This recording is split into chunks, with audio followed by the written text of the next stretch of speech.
All right, we're gonna switch gear. So all of them do something really amazing. They don't do any cold callings or buy any leads.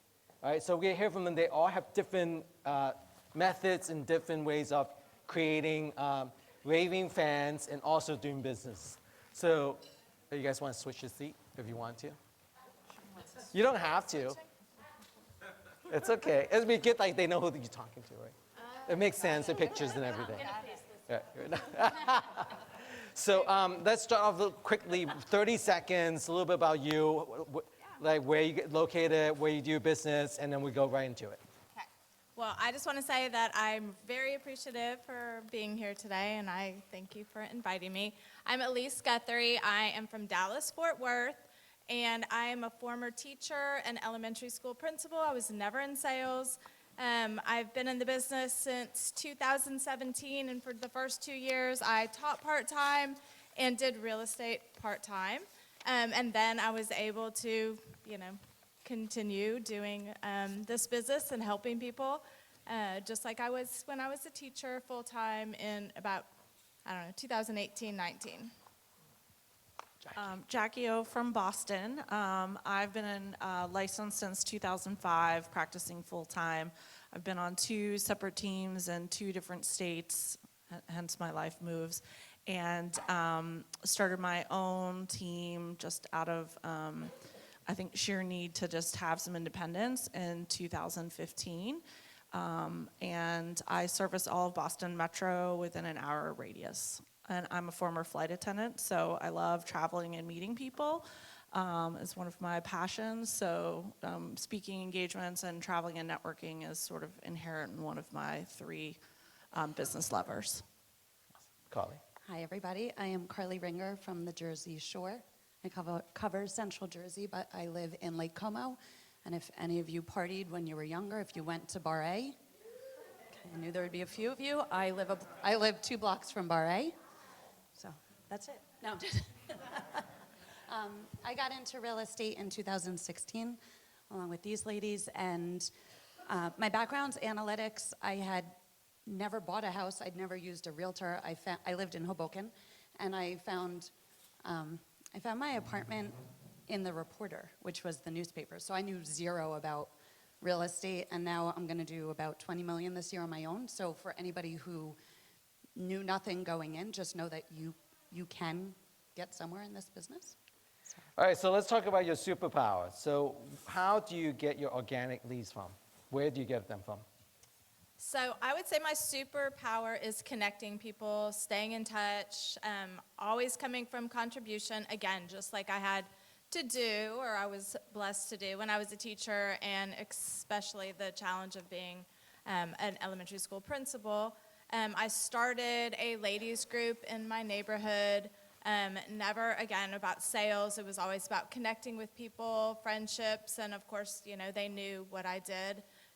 In that neighborhood that I farmed and that I started the ladies group, I do about 35% of the business in that neighborhood.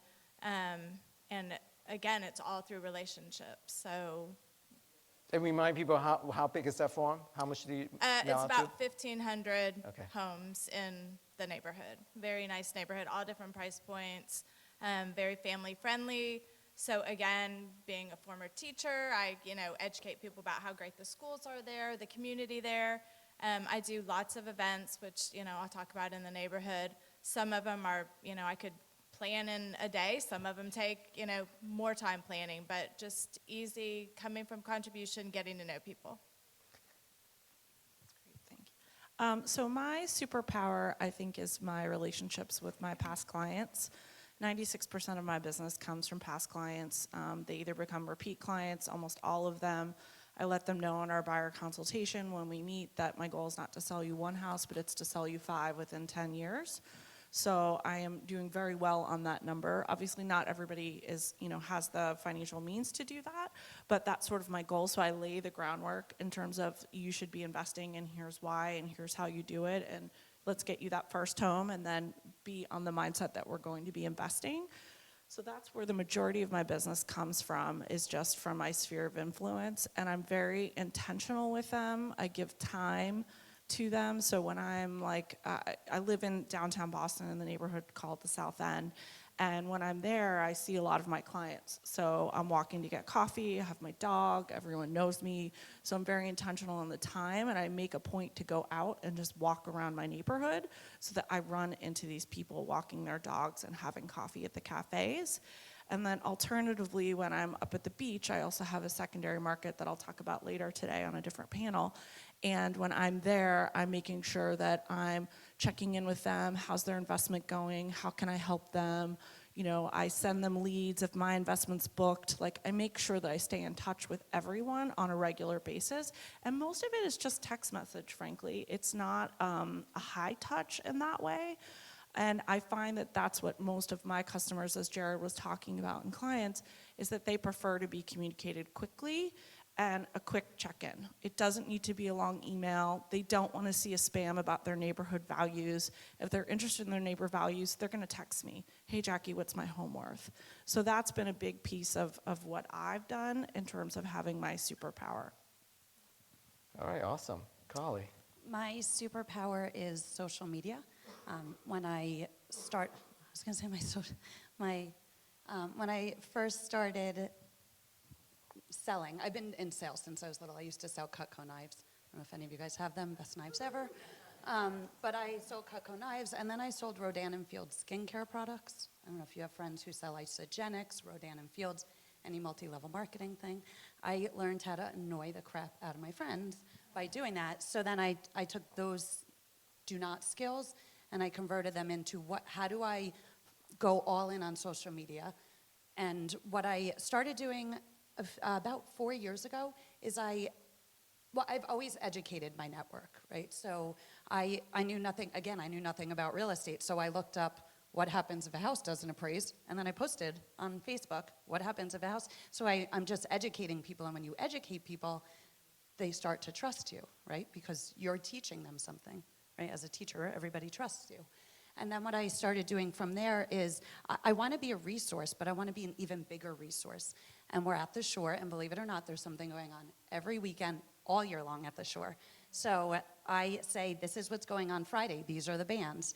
These are the activities on Friday, whether it's a knitting class or how to decorate cupcakes. I just made up something random. But every single week, the entire year, I go onto all the local Facebook groups, and I give everybody a list of what's going on all weekend at the shore. And then I move that into, wait, I should be doing this as a newsletter. And now I'm sending it out as a newsletter. It's been about 2 years, and last week I had over 50 people reach out to me to be on my newsletter.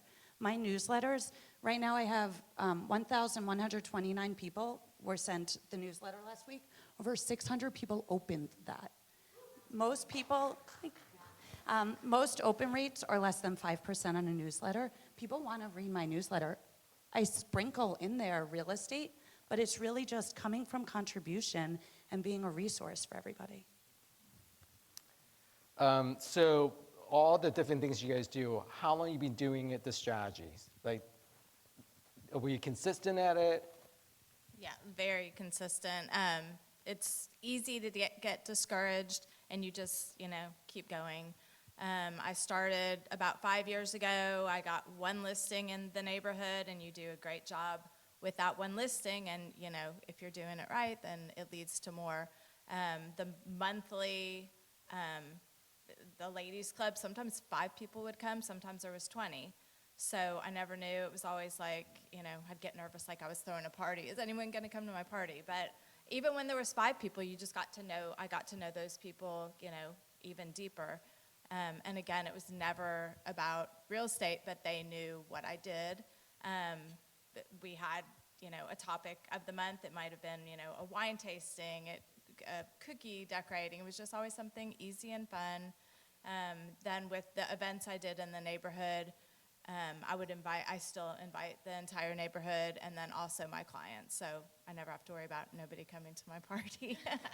The 1,500 mailers that you send out, are Yes. they event related? Are they what? So the 1,500 mailers, and it doesn't cost that much. I split it with a insurance company that I they're awesome and refer to them. And every month there's a postcard of the month. So like this month it's going to be Christmas tree farms around Dallas, Fort Worth, fall festivals around Dallas, Fort Worth. That's on one side. On the other side, I have, my just listed, just sold. But there's always something where, somebody's going to save it and stick it on the refrigerator. It's not just going to go in the trash. And let people, how many listings you just got recently? Right now I need to sell these, but in that neighborhood I have 3 right now. One just closed yesterday. That was a challenge, so yay. Another one we're getting an offer on. I have 8, and I'm a single agent. I have 8 listings and 6 getting ready. I do staging and everything. So 14 by myself. Yeah, that's all from doing that method. That's amazing. Consistent. Jackie? So I do a lot of individual touches, as I mentioned. So I make it a point to have coffee or lunch with 3 people a week in my sphere, or people I don't know but I want to know. So that's what I've been really intentional with. The other thing that has been amazing, y'all, is going to people and saying, hey, I know I sold you this house 3 years ago. Maybe we didn't jive, right? They weren't my person, if you will, and they're not going to come into the inner circle, but I still want to maintain them as a client. I've been offering to come by and saying, I want to give you a real estate analysis on your property to make sure you're properly insured, go over anything in terms of improvements that you might want to make on the home that makes sense, that will get you a return. So I call it a annual real estate review. And so I've been meeting with, I'd say 5 people a month based on when they closed. So that's not so heavy in each particular month. And obviously that some people get tabled and whatnot. And that's been really interesting to talk to them, because that's when I, again, bring up, hey, have you thought about buying an investment property? And that gets the ball rolling with those particular people. So that's been really powerful. So I suggest y'all go back to your clients and start the annual real estate review. That's been huge in terms of leads, sources coming in. That's one thing. I think the other thing that I forgot to mention in terms of superpowers, I do a lot of in-person networking, and that requires a lot of travel. And so that's a great thing that I'm willing to travel to go meet people, whether, it's in another country or locally or regionally. So when I go somewhere on vacation, I make it a point to reach out to local real estate agents in those areas. If they have listings, I ask them to show me their listings, because you never know when you're gonna have a buyer. And it creates an actual fostering of a relationship. And I'm very intentional with staying in touch with the real estate agents as well. So I started that in 2020 because I was one of those people that was like, screw the pandemic, I'm still going to Mexico. So I was very focused in that. And so it's been almost 3 full years of travel, and 30% of my business this year was agent-to-agent referral. So it's been a lever that's kept me even with the market, if you will, considering things are down in many other people's businesses. So that's been one of my other superpowers, is the in-person networking and being intentional at events. I have the same one, which is why we're all friends. I think all of us on the panels, actually, we all go to all these events, and that's how we all meet That's each how other. we all met. Yeah, we all met at an event, Yep. because we all like to travel. So I touched upon it a little bit before, is that I have a few different ways of getting leads, but the one that I wanted to talk about here, because I think you can all do this too, is the newsletter and just being the resource for your community. But I've been doing the newsletter for 2 years, but it's really not just the newsletter that's getting my name out there. And somebody here said, oh, are you at the Jersey Shore? I follow you on the Manasquan page, because I'm constantly posting recommendation. I just went to this new great restaurant, and I'll post it on the Facebook page. And then I'll say, okay, this is what's going on this weekend. And everybody starts to share it, and they'll write to me and say, somebody wrote to me last weekend, I just planned the entire weekend for my in-laws thanks to your newsletter, thanks to your post, which is really cool. And I feel like this is something everybody here can do. And if you have kids or somebody in your family who's not working at the moment, they can go through Facebook, they can go through Google and figure out what events there are every week and help you with it. This is all something that we can all do. And you have different pages on Facebook. Can you just touch on that a little bit? Yeah, so I have my personal page. I teach a class about social media. I have my personal page, and I have my business page, and then I have a few different Facebook groups. And everybody always asks me, should I use my business page? My background, like back in the day, was advertising, and so there's something called pay to play in advertising, meaning if you pay me, I will put you on television, right? So your Facebook page, if it's a business page, unless you're paying, Facebook is not going to show that in other people's news feeds. But still use it, because if somebody researches you, they're going to see your page. So don't use it necessarily for lead gen. It's for validation, I guess is the best word. I also have a group, this is really interesting, and I know you wanted me to talk about this. I have a group called the Jersey Shore Real Estate Corner, or something like that. And I know everybody's probably thought of doing something like that, and it's a really cool idea. I have over 2,000 people in the group. Almost every person in the group's a realtor. So learn from my mistake. That's not worth your time. Oh, actually, I did get one lead from that. I'm with KW. This was really cool. Referrals. It was from somebody Yeah. from EXP in California who was like, I see you run this page, which is why it's great that you could cross countries, cross the continent, and cross companies just through social media. Absolutely. So talk to us about what advice you have for your strategy. Let's say someone want to start it. They haven't done what you do, Facebook, your touches, or your events. How do you get started? What is the fastest and easiest way? And not breaking the bank. Okay. So I am pretty tight with my money. When I first started, I did pop buys in that area where I would just do something super inexpensive. Again, going back to my teacher background, it always, just like a bulletin board, a pop buy, like little cute slogan is like the same thing I would put on the bulletin board. I would just drop by, a bag of chips that said, I'm nacho average realtor, very cheesy. But it got their attention, and how many other agents have put a bag of chips on their porch that day? So I started with that. The ladies club it cost nothing. We have a clubhouse in our neighborhood, so that was easy, place to meet. But it didn't cost me anything except my time and maybe, $20, $50 to bring some snacks for whoever was coming to my party. As things grew, then I started doing the postcards.